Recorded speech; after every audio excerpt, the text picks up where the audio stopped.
Around Dodge City and in the territory on West, there's just one way to handle the killers and the spoilers, and that's with a U.S. Marshal and the smell of Gunsmoke.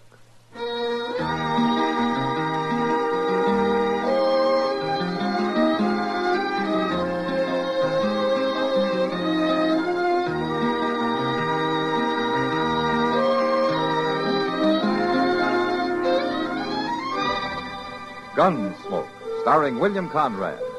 The story of the violence that moved west with young America. And the story of a man who moved with it. I'm that man, Matt Dillon, United States Marshal. The first man they look for and the last they want to meet. It's a chancy job, and it makes a man watchful and a little lonely.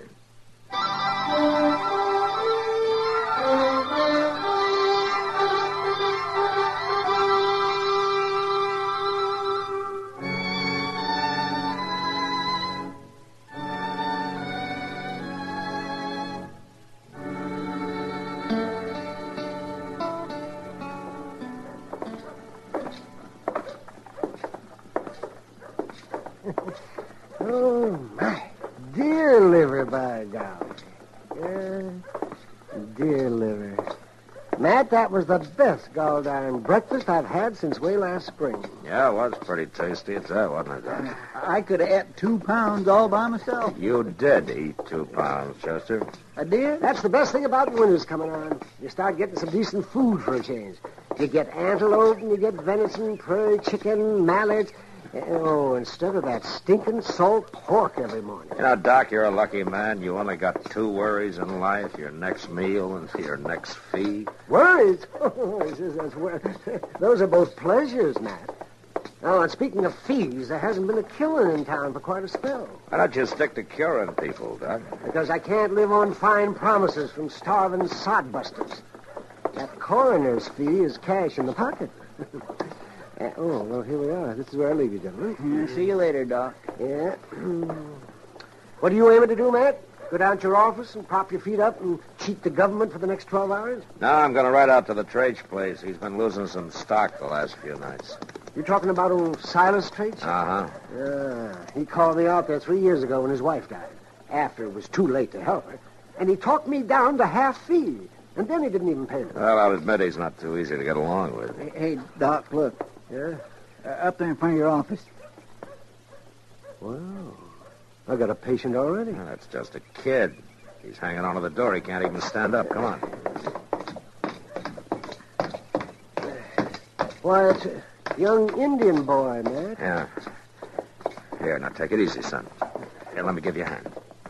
Get his other arm, Chester. Yes, sir. Let me open the door here. Yeah. Let's set him down here, Chester. That's all right, boy. There. What do you think's wrong with him, Doc? Well, I don't know. He doesn't seem to be cut up or shot any. What's the trouble, boy? What happened to you? Maybe he just don't know the language, Doc.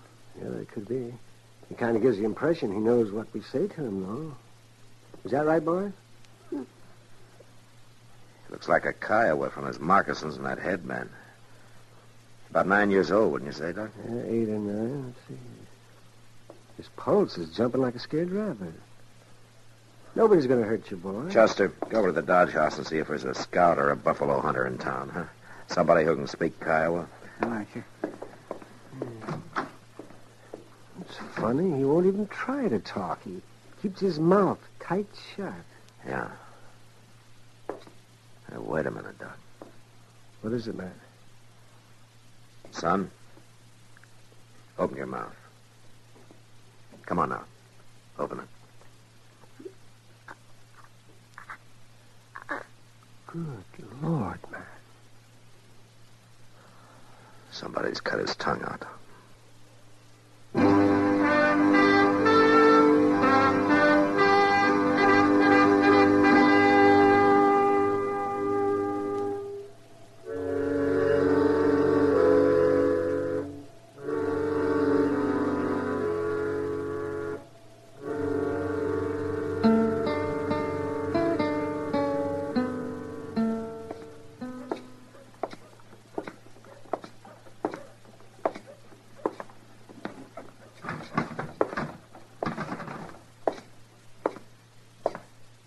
Matt. Hello, Kitty. Pour me a drink, will you? All right, Matt. Thanks. It isn't often you have a drink before noon. No. Guess it isn't. That Indian boy? Rumors get around fast, don't they? Chester stopped in. Have you found out anything more about it, Matt? Not yet. Chester's asking around town, trying to get some line on him. Does Doc think he's going to live? Yeah, he'll live, all right. Might be better if he didn't. It's always better to live, Matt, no matter what. Yeah, I guess so. It'd take a monster to do a thing like that. Well, it might even have been some of his own people who did it. I don't like him, though. The Kiowas don't ordinarily mutilate that way, even in battle. The Apaches might, but there aren't any this far east. Besides, I'd only treat a warrior like that. This kid's only 8 or 9 years old. Horrible. He's still in pretty bad shape. Oh, there you are. I've been looking all over Dodge for you, Marshal. Well, that's where I've been, Mr. Trach. All over Dodge. Of course, I can see now why you ain't been on the job. If you'll excuse me, No, Matt. stay here, Kitty. Why don't you stick to business, Trach? No offense, Marshal. I expected you out at the ranch this morning. Yeah, I know. I lost 6 more head last night, calves and yearlings. Yeah? It was killed and butchered right on my range. And their hides thrown into a gully. You might have trailed the ones that done it if you'd got there before the frost melted off. Same way with the rest of the cattle you lost, huh? They've been killing and dressing them? That's right. Well, it could be Indians. Meat rustlers couldn't sell in Dodge, not and get away with it very long. It's Injuns, all right. Of course it's Injuns. It doesn't make much sense, though, this time of year. There's too much game around. There ain't no Injun going after game as long as there's meat around for him to steal. Did you find any wagon tracks? Of course not. Why? Meat rustlers would have to haul this stuff somewhere. Well, there's a tribe of Injuns not more than 6 miles south of my place, camped along the river bottom. One of my riders seen them last week. Are they Kiowas? How do I know? They all look alike to me. They're all a sneaking pack of thieves. That might be where the boy came from, Matt. What boy? Young Indian boy. Somebody nearly killed him. That's why I couldn't get out to your place this morning. You're fooling around over some Injun whelp while I'm losing stock? Wait a minute. You figure cattle are more important than human beings? Human beings? I thought you said he was an Injun. Get out of here, Trach. Huh? I said it real plain. You get out of here.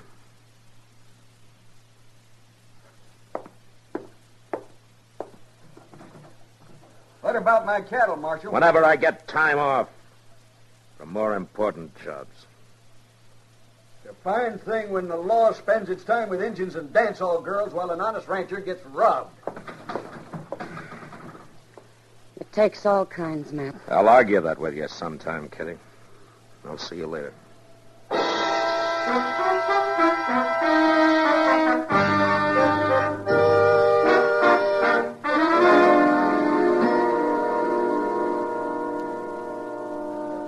Let me tell the chief marshal. It's his own son. He's going to take it hard. Yeah, I imagine. How'd you find out the boy was Koto if he can't talk?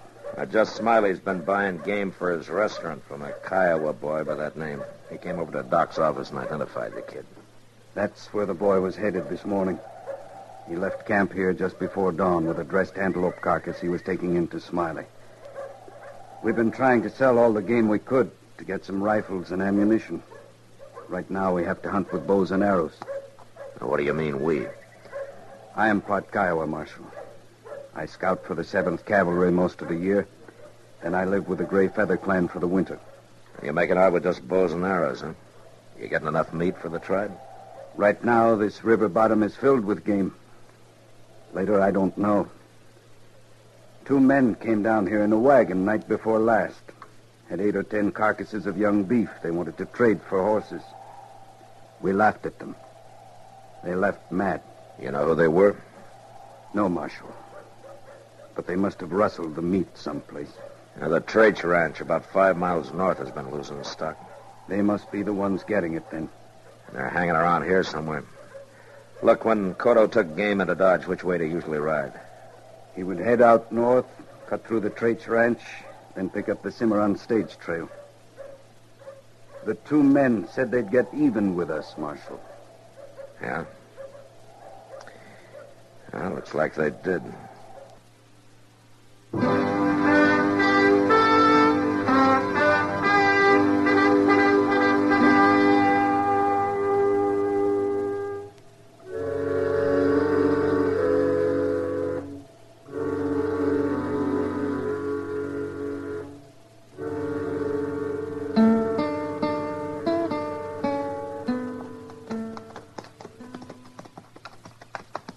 Ain't we getting pretty close to old Trach's ranch, Mr. Dillon? We're on it, Chester. The house ought to be about 4 miles north of us. Could be 400 feet and we'd never see it in this cussed underbrush. Now, that's the way the kid came. When his trail leaves the bottomland, we'll leave it, too. There's another patch of soft ground yonder. Yeah, let's go take a look. Yeah, those are his pony tracks, all right. Dug in deep, too. Still had that antelope carcass with him. Uh-huh. Now, let's take a breather. Now, that's a mighty welcome word, Mr. Dillon. Goes right along with payday and soup's on. Yeah, that's right, Chester. There's nothing like having ambition. Keeps a man on his toes. There isn't that. Wait a minute. It's a wagon. Coming this way. You reckon it's them two fellas? I don't know, but let's get these horses off the trail. Come on.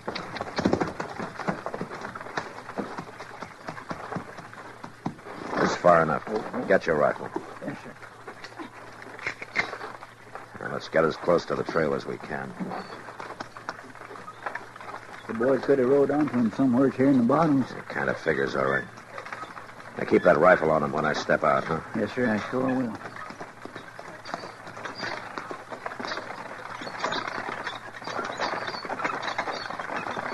Hold up there. Hold up. Come on.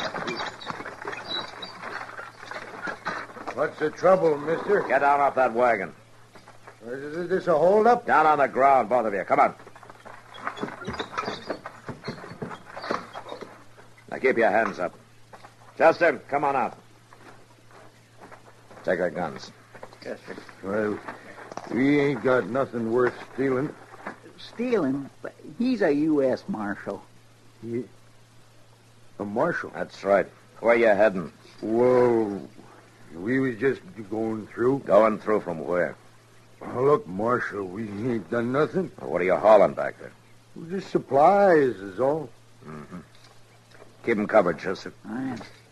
Oh, you're making a big mistake, Marshal.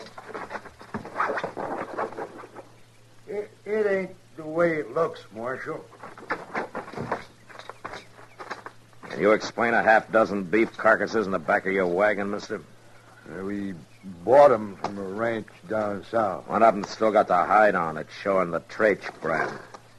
Well, Marshal, I'll tell you the straight of it. We got that beef real cheap from a tribe of Kiowas down the bottoms of the ways.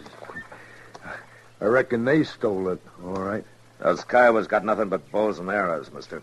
That calf in the back of the wagon was shot with a rifle. You've been hanging around here killing Trach stock for the last 2 weeks. Now, where have you been selling the meat? To the quartermaster at the fort. We told him we was commission agents. And you're under arrest for cattle theft. Now get back in the wagon.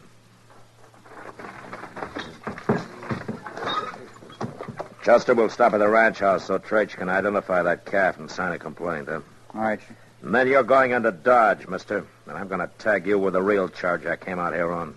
Well, what do you mean? Mutilating that Indian boy.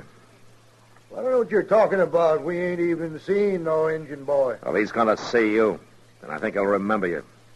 You fixed him so he can't talk, but he can still point his finger at you. Now, come on, let's go.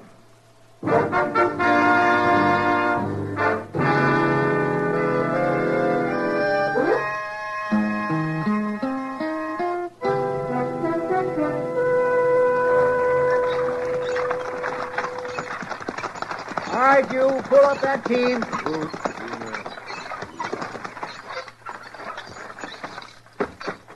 Trach. Hey, Trach! Out here at the barn, Marshal. You wait here, Chester. Yes, sir.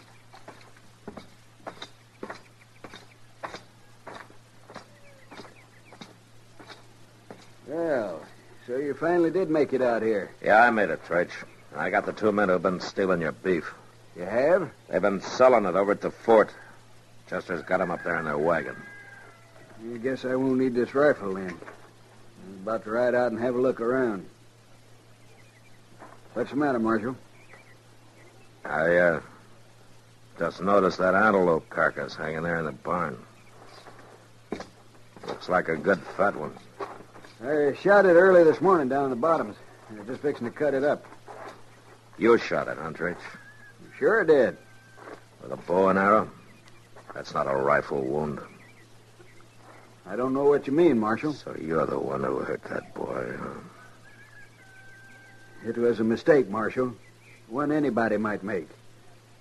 I seen him riding through the bottoms this morning with that carcass on his horse. I thought it was one of my calves. So I roped him off, and the horse run on, and well... You took a knife to him. I figured it might teach all them thieving Injuns a lesson. I didn't find out till later it was an antelope he had. Trach, you were the rottenest man I ever ran into. Now, let's be reasonable, Marshal. There ain't no harm done. He's just an Injun brat, worthless, sneaking. You're under arrest, Trach. I reckon I ain't gonna go along with you on that, Marshal. Not while I got a rifle in my hands. And maybe you just better come to your senses. I said you're under arrest. You're talking mighty brave for a man with a gun on him. Don't do it. You haven't got a chance. I can try.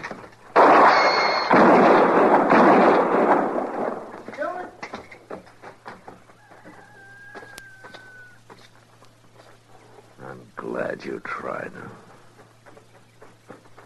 Mr. Dillon? You all right? Yeah, I'm all right, Chester. Why, that's Silas Trach. What happened? What did he do? What did he do? That little boy back in Dodge would tell you, Chester. If he could.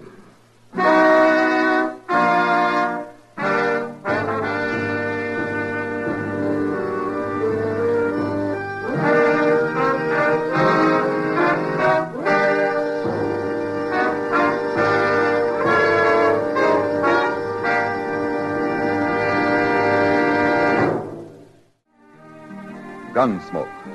Produced and directed by Norman McDonald, stars William Conrad as Matt Dillon, U.S. Marshal. The story was specially written for Gunsmoke by Les Crutchfield, with editorial supervision by John Meston. The music was composed and conducted by Rex Corey. Sound patterns by Ray Kemper and Tom Hanley. Featured in the cast were Harry Bartell, Vic Perrin, and John Daner. Harley Bear is Chester, Howard McNear is Doc, and Georgia Ellis is Kitty.